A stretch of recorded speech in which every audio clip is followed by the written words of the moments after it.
Hello, everyone. Welcome back to another edition of StarSound Speaks. This is your host, Irlianna with episode 177. So your weekly Astro for the week of July 10th through the 16th. This episode, we are going to cover the two things that are happening this week. And that is the full moon on Wednesday, July 13th. And Mercury Cazimi in Cancer. So I'll get deep into the full moon, and I'll explain, why this is a full moon that might not on the surface be very comfortable, but certainly has a lot of rewards. I'll explain exactly what that is, and also just some cool music that I found inspiring that kind of just, these things just land in my lap as I'm planning and things just drop into my consciousness as like to what to add. So it's an interesting process making these podcasts. Anyway, so that's what I'm going to do, and I'm going to take you through the, it's a very mystical full moon. I'm going to take you through all 12 zodiac signs to see where this is going to be occurring in your chart. And that's what we've got for today. So the full moon, this week, of course, the full moon being in the sign of Capricorn, right? So of all of you Capricorn suns, this is the full moon of your year. This is like the halfway point since December, January, when you were had your birthday.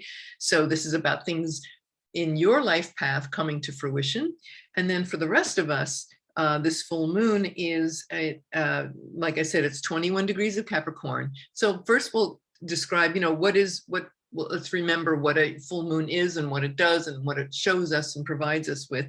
And we'll talk about the host and what the specific features of this is, and we'll move from there. So a full moon is, because we had the new moon in Cancer, so the full moon's always the opposite sign, Capricorn. And when we're sowing seeds on a new moon, the full moon is when they come to fruition or they come to completion, all the tasks and the things that we chose to undertake regarding Cancer. So it's emotions, vulnerability, intimacy, healing, comfort, all of those Cancerian, the womb, mothering, being a mother to ourselves, being a mother to others. All of these things are very much the keywords for a Cancer new moon. So with the full moon in the opposite sign, it's like, okay, it's bringing this to fruition and it's having us look, and there's always some revealings around full moons. So there's things that we've been working on come to completion and fulfillment in those areas. They come to term as if like the fruit, the tree is planted on the seeds on the new moon, and then the tree grows in the first quarter moon, really gets going, and then at the full moon the tree bears fruit. And so there's illumination going on. You think about the moon is full, there's a lot of light in the sky, so it's showing us things that maybe we weren't aware of. And I would say it's that counterpoint. We always have to have that point and counterpoint in order for us to evolve. Sometimes it's about endings and things, especially with this one, because the moon, the host of this full moon, because it's in Capricorn, the host is Saturn, right? So Saturn has always been associated with endings, aging, endings, retirement, the whole idea about, Saturn was also, connected with agriculture. So you think about the harvest, we think about what, you reap what you sow. So there's this karmic element, and one's dharma is definitely wrapped up with this full moon. And so we look at the conditions of, look at the host. Where is the host right now? And then this is going to give us some clues. So the host, Saturn, right now is retrograde, right? Started retrograde a couple of weeks ago. Saturn is in its two home signs, for planets, except for the sun and the moon. Every planet has two home signs. And Saturn, it's Capricorn and Aquarius. So Saturn right now is retrograde. So it's taking a high path, stepping back from its slog through the sign of Aquarius, and it's giving us a kind of, moving us in a more an exalted direction where we're in motion with the sun. So it's giving us that where we're looking at our soul and our soul purpose, really the big picture. You know, standing on the mountain is my favorite metaphor for a planet in retrograde, especially Saturn rules mountains. So we're looking at the big picture. So the fact that Saturn is domicile in Aquarius, so we're thinking about our plans and how we want our future to look, and what is the legacy that we want to leave. And so Saturn is retrograde, and it's also in what we call aversion in Hellenistic, traditional Hellenistic astrology. So if you're new to this channel, I do Hellenistic astrology, which is also known as traditional astrology, and I blend it with modern, so it's ancient and modern. But Saturn is in the sign next to Capricorn right now, so that means that it's in inversion. So Saturn can't see the moon right now, and so when it can't see, it's a little challenging. It's like the moon can't really get its needs met if the host is not around and not seen. And so that can be a little challenge. And what it will require for us is patience and steadiness and staying steadfast. Also stepping into our power and not giving it to something else outside of ourselves in order to fulfill and to come into integrity and accountability and responsibility is like saying it's ultimately, you know, up to us. So the moon is in Capricorn is also, because it's in the opposite sign of its home base of Cancer, it's in exile. So it's far from home, right? The moon, Saturn and the moon are the opposite ends of the ancient solar system, right? So it's very hard to feel comfy, cushy, all that warm, fuzzy Cancerian, you know, the fuzzy teddy bear, you know, and the fuzzy slippers. It's like very hard to feel that connected when you're far from home. You've got a granite slab for a seat, not a velvet meditation cushion, you know, so it's not easy. Furthermore, it's conjunct Pluto. So you're thinking, oh my God, first of all, it's in exile. You know, the host can't see the moon, and it's conjunct Pluto, that scary Pluto, right? The god of hell, as many of us called it. Well, yes, it's the god of hell, but I'm going to talk to you a little bit about that. There's some qualifications I want to give you about this, and I think it'll certainly will take a lot of the fear out of this. Why would that be auspicious? Well, let's start with the fact that this particular full moon is in the Vedic culture of India and Tibet. This full moon in Capricorn is called Guru Purnima. It's an annual, right? Happens every year. And this is when in the culture of India where people honor their teacher. They honor the guru, right? Who is it? What is a guru? The word guru, the root syllables of guru means dispeller of ignorance, dispeller of darkness. And isn't that what a guru or teacher does, right? It is he or she assists us, and it's about seeing our blind spots. So a full moon, you know, this is when we honor our teachers and our ancestors, especially with, you know, in Capricorn, our ancestors, our teachers, and even our parents, because our parents were our first teachers, right? Before we get sent off to other teachers. And so we honor them, and we honor them and thank them for showing us our blind spots, you know, and being there as a support and to call us to be with accountability. And so, you know, we might use this full moon to really take that moment and do it, you know, set up a nice altar or whatever you have if you don't have one, or honoring in some way, writing, journaling, prayer, mantra, for honoring the ancestors and helping us to see our blind spots. This particular full moon might have a very purgative emotional aspect more so. I mean, all full moons are rather emotional, but in the very stoic sign of Capricorn, you're like, where'd the emotion be coming from? Well, it's conjunct Pluto. So that can be a volcanic and releasing purgative experience heading our way. Between now and Wednesday, it'll peak on Wednesday. And we see, as we can just pull that up, that screen up right here. And here it is set for Washington, D.C. And as we can see here, we have the full moon, and it's very close, right? Very close to Capricorn. I mean, sorry, very close to Pluto. And that is not such a great color, so I'm going to make it pink. Yep, there's a little better to see. It's Mercury is also under the beams, right? It's actually combust. It's 4 degrees from the sun. But later in the week, and I'm going to talk about that in a little bit, in just a bit, this is going to come into Cazimi. So I'll explain what that is, and then, you know, who do we talk to when that's happening, and what kind of a mystical experience is that?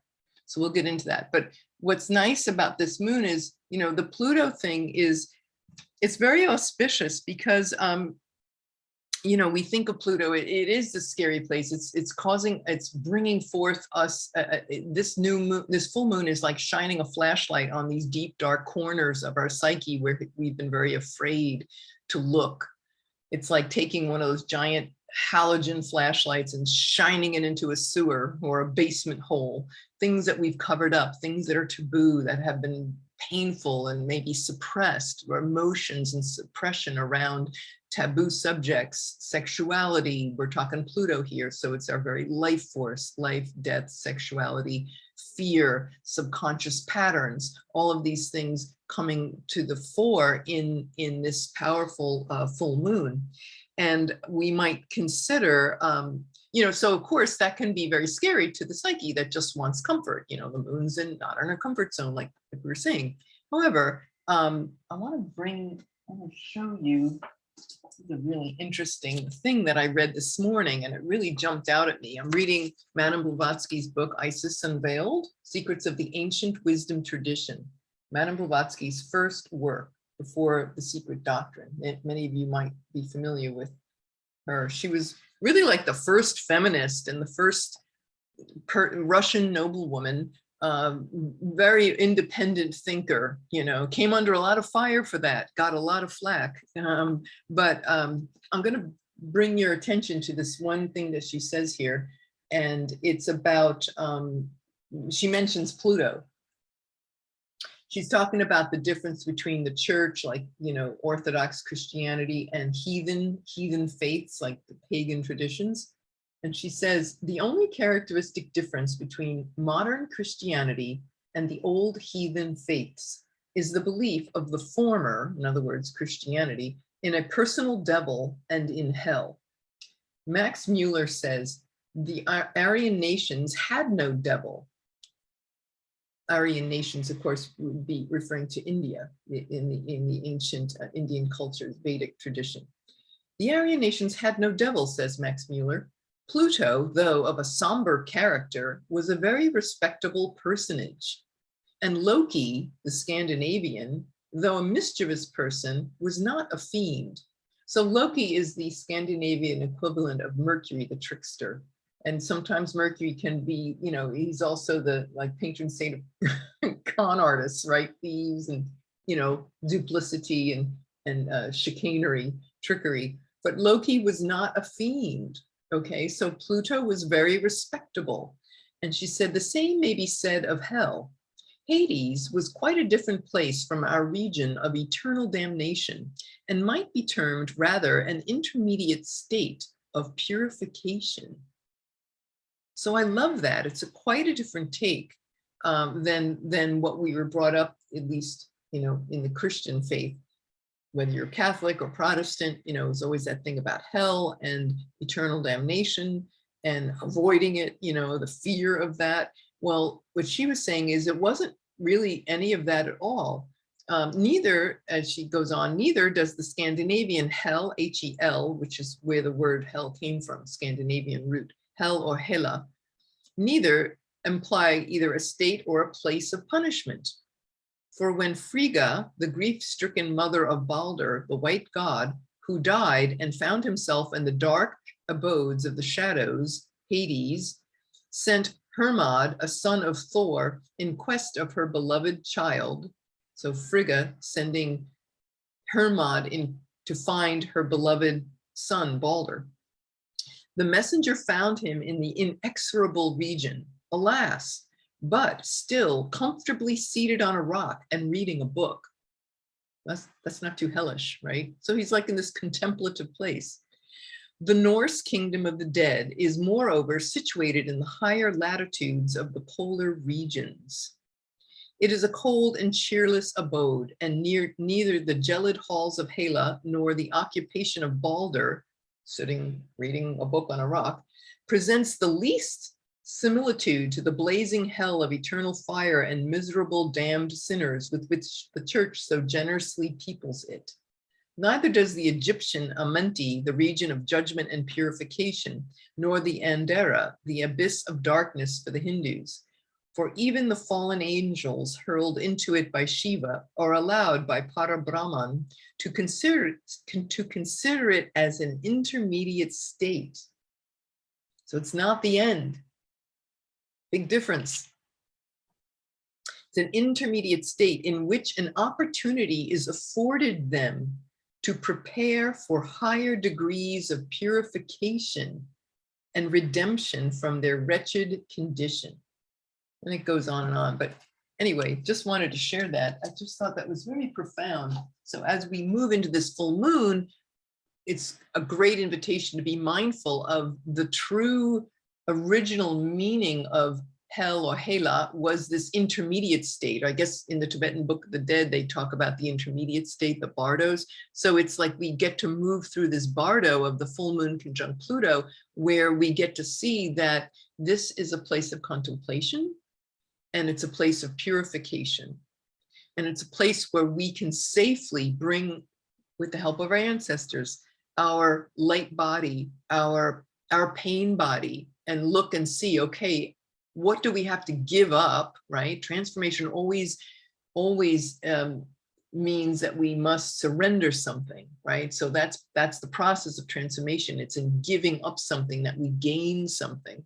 And so what fears are we clinging to for this full moon in Capricorn that we have to, what fears are we clinging to that we must let go of in order to purify, in order to reprogram, in order to renew ourselves, in order to transform our experience. So we will get this opportunity for this particular full moon. The fact is that what's nice at helping, there's two planets helping this process. This full moon is, as you can see here, sextiling Neptune. So here it is, here's Neptune. And there is the sextile, 60 degrees apart. So there's this ease and connection with accessing these unseen realms of the ancestors. And there's this, I would say this with Neptune retrograde in Pisces, a higher measure of divine grace that is being given to us for this particular full moon, Guru Purnima. And there's also a trine, not by degree exactly, but it has just passed an exact trine with Uranus. You see here's, sorry about that. Oop, clear, oh, my Virgo thing. I gotta clear that, make a nice straight line. Where's that arrow? Here it is, okay. So here is this wonderful trine with Uranus. So what that's saying is there is some brilliant insights. Uranus, the planet of sudden, self-realization, enlightenment, Kundalini, light bulb moments, right? These aha moments can enter our consciousness, if we are in this place. So there's all this wonderful help that's available to us. But I would say for sure, in this emotional, very possibly cathartic experience with the moon conjunct Pluto, and then also, with that Neptune there, it's very emotional. We can come home. This is how we come home to ourselves. This is a healthy container, Capricorn, right? These boundaries. So what is this container that we must create for ourselves that is free from past conditioning, that is free from the pain body of humanity and of our own family karma, whether it's our own biological family, a family of origin, or a family, however you define family. This is a place and an opportunity for us to come to a greater awareness of these things and use it to reprogram. So I would say, you know, perhaps what are we hanging on to when you think about Cancer? The shadow side of Cancer is clinging to the past, conjunct Pluto, clinging to past toxic, subconscious, deeply buried patterns, right? So these things may very well surface in our engagement with this full moon. You know, you can really count on it.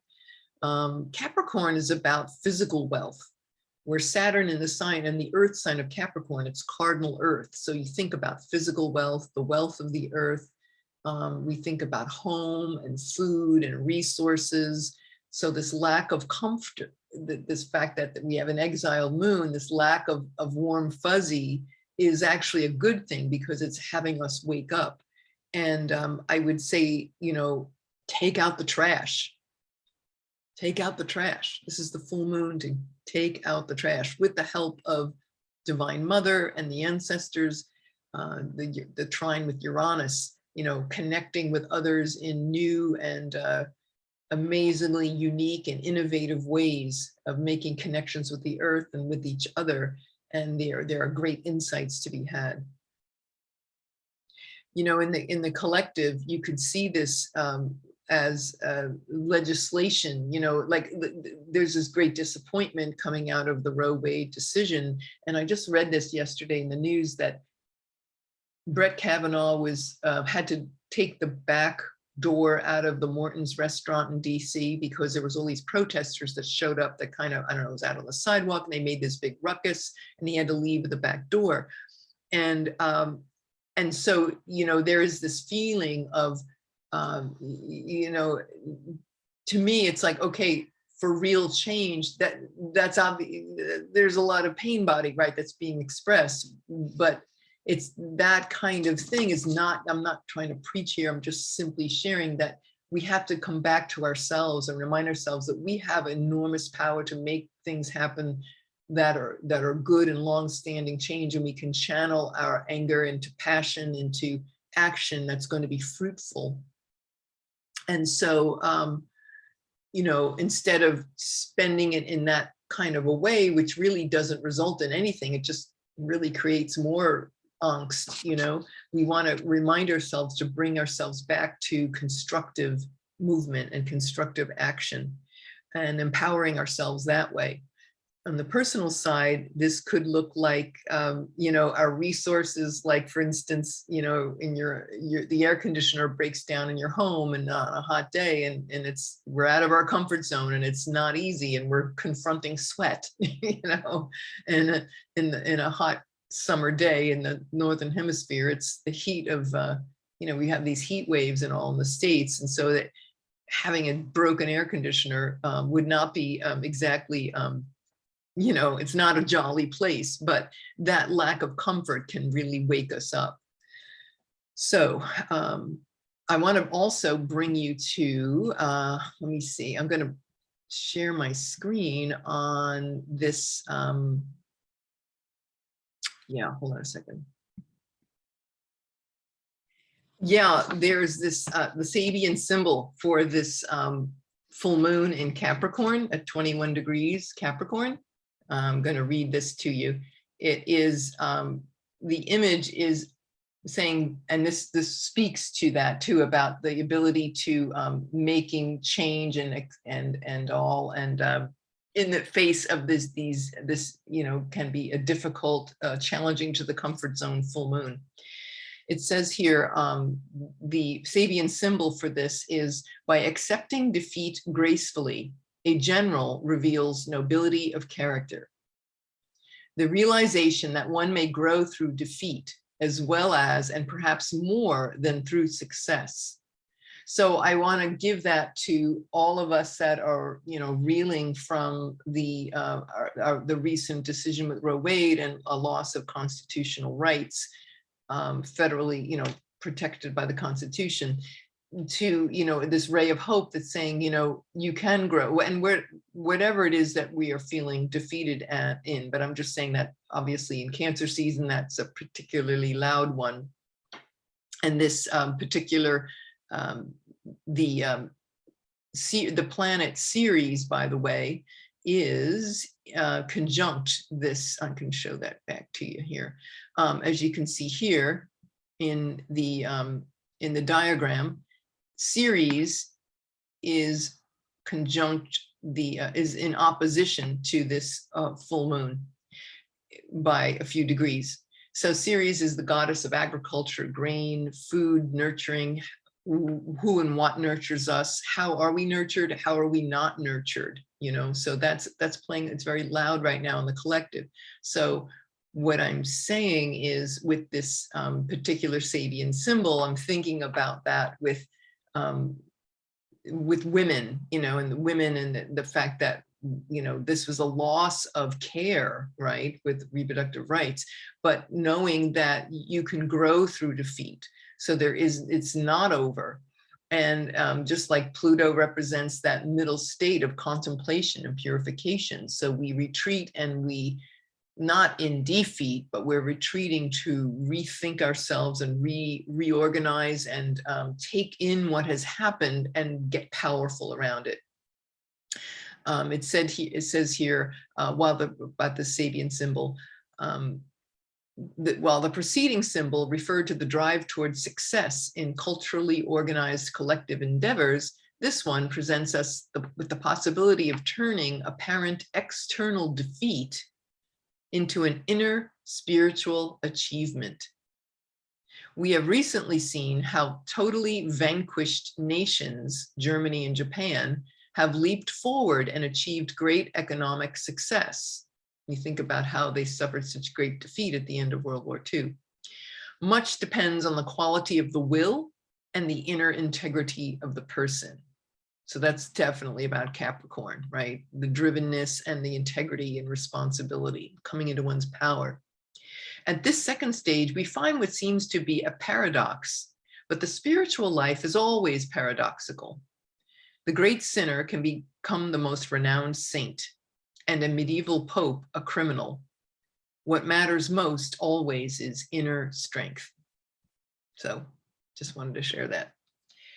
All right, so that's what the whole gist of the full moon. And now I'm going to just run quickly through it in what house is your, we're going to go by rising sign. So where's this full moon occurring for you, and what might you expect? So remember, we were talking about where do we need to take out the trash? What unconscious patterns are holding us back? What are we clinging to? So if you have Capricorn rising, where are you?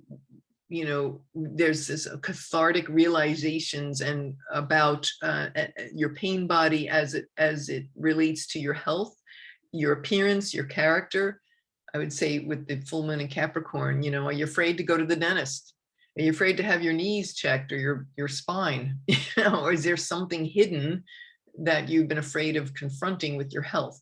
So take that responsibility on and put on your big boy, big girl underwear, and, you know, march forth, knowing that you have the support of elders. Call on those elders. Operators are standing by. Don't be afraid.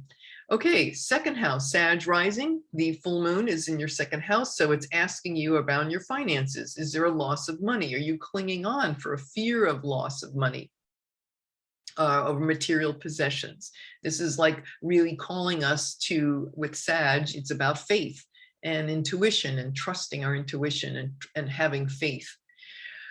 Scorpio, it's going to be for you Scorpio risings. This full moon is in your third house. So that rules neighbors, cousins, in-laws, siblings, one's community, local community, also communications, education, learning, listening, speaking. Daily routines. So maybe it's about what are you unconscious of, and what old unconscious patterns are you clinging to regarding those areas. In the fourth house, Libra rising, we have the full moon is in the fourth, and that would regard home, roots, family, ancestors. So maybe there's some old baggage to purge, or to bring some love and attention and mindfulness to. Fifth house, so Virgo risings, this is in your fifth house, and this is about which is about, you know, are you afraid to have fun? Are you afraid to let go and go on an adventure and take risks and play and be an inner child or pursue hobbies? Are you being nurtured by hobbies, or maybe you're not? Maybe you're not allowing yourself that. So what is it that has you so scared to run out and have a good time?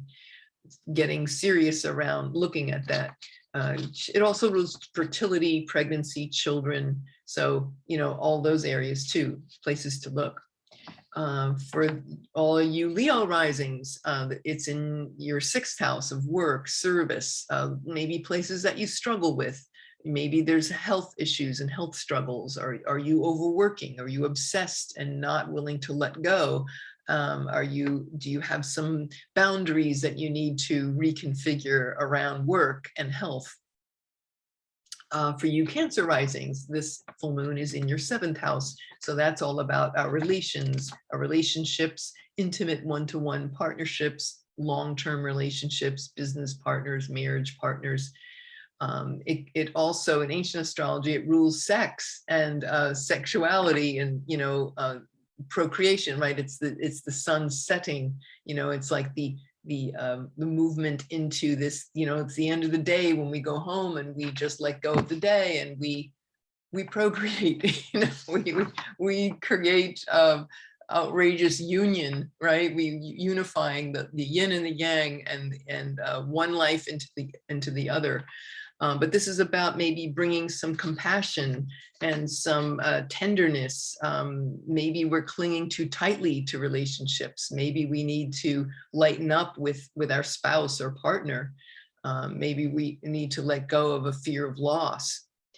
For us, let's see, for those, all of the Gemini risings, this is in your 8th house. The 8th house is always around debts. It could be actual financial debt or things that are owed to us or that we owe others. It could also be like karmic debt, right? Soul connections, soul agreements, soul bonds, and all of the above. It's related to death, sex, death, and taxes. Very easy way to just start in on the 8th house. Who are we indebted to? Who are we afraid of being indebted to somebody? Do we feel that they're going to control us, or are we going to be honest? Are we going to manipulate them? So these are some of the, you know, considerations. For all of you Taurus risings, this is happening in your 9th house, which is spirituality, higher learning, travel. You know, where have you been tending or not tending and not taking care of yourself with your spiritual practices, with your, have you been open? Have you been in faith? Have you been open to new ways of exploring these things? For you 10th house, Aries rising, 10th house. This full moon is regarding your career and your reputation. Maybe it's a checking in point around your career goals and maybe some agendas that you didn't realize you had that are really operating in the background. For you Pisces risings, this is in your 11th house. So that the 11th has to do with one's allies and groups and colleagues and groups and group organizations, a tribe, a spiritual community.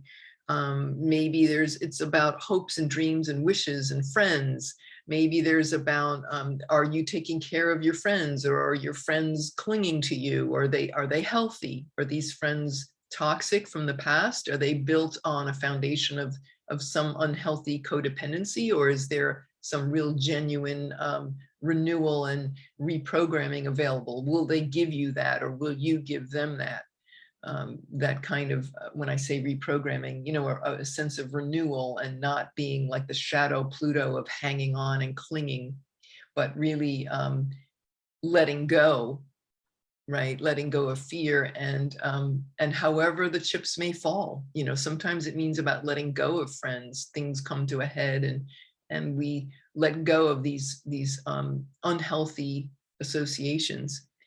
And the 12th house for Aquarius rising. This is in your 12th house, which is you know, it's the hardest house in the zodiac. It really is. It's the joy of Saturn. So there's a lot about, you know, a cold sort of introspective, but it's also a very mystical house. It's like this hermetic, mystical exploration in silence and solitude. And where you can really do your best work about what is bringing pain, what pains come up, or maybe pains that you're not aware of that are running you that you can't see.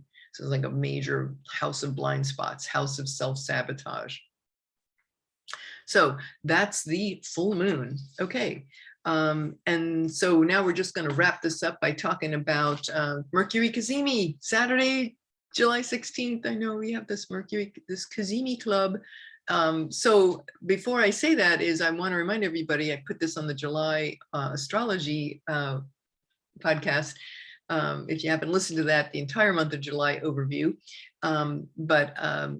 Saturday, July 16th, 988 launches. So 988 is the mental health 911. This is stupendous. It's Mercury in Cancer.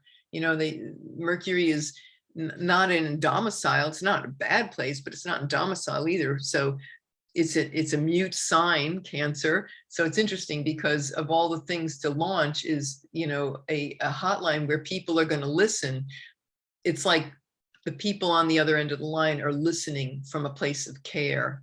So Mercury in Cancer is speaking and listening with compassion and care. So in that regard, I think it's pretty cool. And so please share that with whoever you can.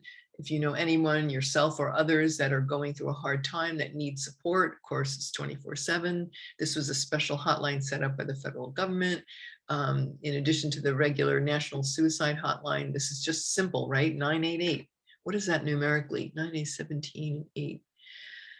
25, so it's a 7. Spirituality, where matter and spirit come together so people can get help. So definitely great to have that. So Mercury is Cazimi in Eastern Standard Time for like 11 minutes on 3:34 p.m. to 3:45 p.m. Eastern Standard Time on Saturday, July 16th. And Mercury is going to be at 25 degrees of Cancer. So it's exactly conjunct the sun. That's what Cazimi means. There's an exact lineup, hour, you know, degree and minute. And what does that mean? Well, it's actually a very magical portal, because before the planet arrives into the throne room of the sun, right, like the Palace of Versailles, where you're meeting the king and the queen, it's tough to get in there, right? You got a lot of guards, rough, right? But once you're in, it's like this magical window, and it's like you have this ear, the ear of, I'll say in this case with Cancer, we have the ear of Divine Mother. And so we are listening, we have an opportunity to get a complete deep download where it's just you and Divine Mother.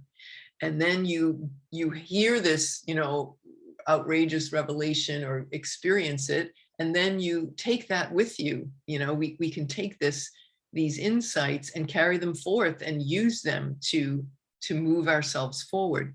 So Mercury Cazimi, and it's also in a trine with Neptune, right? So this is a very mystical dimension about being heard and compassionately being taken care of.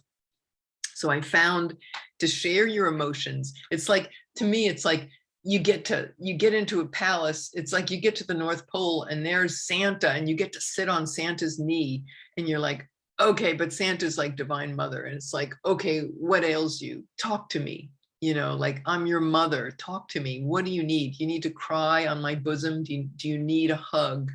You know, it's like, this is a very magical window. You know, Astro mages use Cazimis in this fashion. So what would we like to share?